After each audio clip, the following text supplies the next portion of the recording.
যারা অনেক টাকা ঋণে আছেন, মাগরিবের পর আপনার ঘরে দুইটা আমল শুধু জারি রাখবেন, ওই পরিবারের ঋণ পরিশোধের দায়িত্ব আল্লাহ নিজ হাতে নিয়ে নেবে। অর্থনৈতিক দৈন্যতা দূর হয়ে যাবে ইনশাআল্লাহ। রসুলের হাদিস এটার প্রমাণ। রসুলের একজন সাহাবী, এক নম্বর আমল, রসুলের একজন সাহাবী ছিলেন ইবনে মাসউদ রাদিয়াল্লাহু তাআলা আনহু। তিনি একবার অসুস্থ অবস্থায়, তার ঘরে ছেলে সন্তান নাই, শুধু মেয়ে সন্তান ওই সময় ছিল। তার মেয়েদেরকে দেখে সাইয়েদনা ওসমান রাদিয়াল্লাহু আনহু চিন্তা করলেন, যেহেতু মেয়েরা আছে, তো ইবনে মাসউদকে বললেন, ইবনে মাসউদ, তোমার তো ঘরে এখন ওইরকম দায়িত্ব নেওয়ার মতো কেউ নাই, শুধু কন্যা সন্তানরা আছে, তো তোমার মেয়েরা, তুমি যদি মারা যাও অসহায় অবস্থায় পড়ে যাবে। আমি এক কাজ করি, রাষ্ট্রীয় যে কোষাগার রয়েছে এখান থেকে কিছু সম্পদ তোমার মেয়েদের জন্য আমি দিয়ে যাই, যাতে তুমি ইন্তেকাল করলেও তোমার মেয়েরা ভালোভাবে চলতে পারে।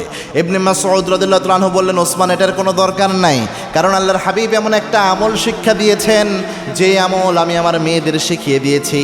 আল্লাহর হাবিব জানিয়েছেন, এই সূরার আমল যেই ঘরে হয় কখনো দরিদ্রতা ওই ঘরে আসে না। ইবনে মাসউদ বলেন, ওই সূরাটা হচ্ছে সূরা ওয়াকিয়া। আমার মেয়েদের বলেছি প্রতিদিন মাগরিবের পর মিনিমাম সূরা ওয়াকিয়ার আমল করার জন্য রাতের বেলায়। এজন্য আপনার ঘরে চেষ্টা করবেন সূরা ওয়াকিয়ার আমল যেন মিস না হয়। আমল করে দেখেন, বুঝতে পারবেন বরকত কত বেশি। 2 নাম্বার হচ্ছে, একটা দোয়া রয়েছে যেই দোয়াটা ঋণ মুক্তির জন্য সবচেয়ে বেশি ভালো কাজে দেয়, এবং যতজন ঋণের কথা বলেছে আমাকে এ যাবত, আমি এই দোয়াটা অবশ্যই পড়তে বলি, এবং অনেকেই কিছুদিন আমল করার পরে বলে, হুজুর, আল্লাহ একটা ব্যবস্থা বের করে দিয়েছে। খুব চমৎকার একটি দোয়া। আল্লাহর হাবিব সাল্লাল্লাহু আলাইহি ওয়াসাল্লাম এই দোয়াটা নিজে পড়তেন, আল্লাহুম্মা কফিনি বিহালালিকা আন হারামিকা ওয়াগনিনি বিফাদলিকা আম্মা সিওয়াক।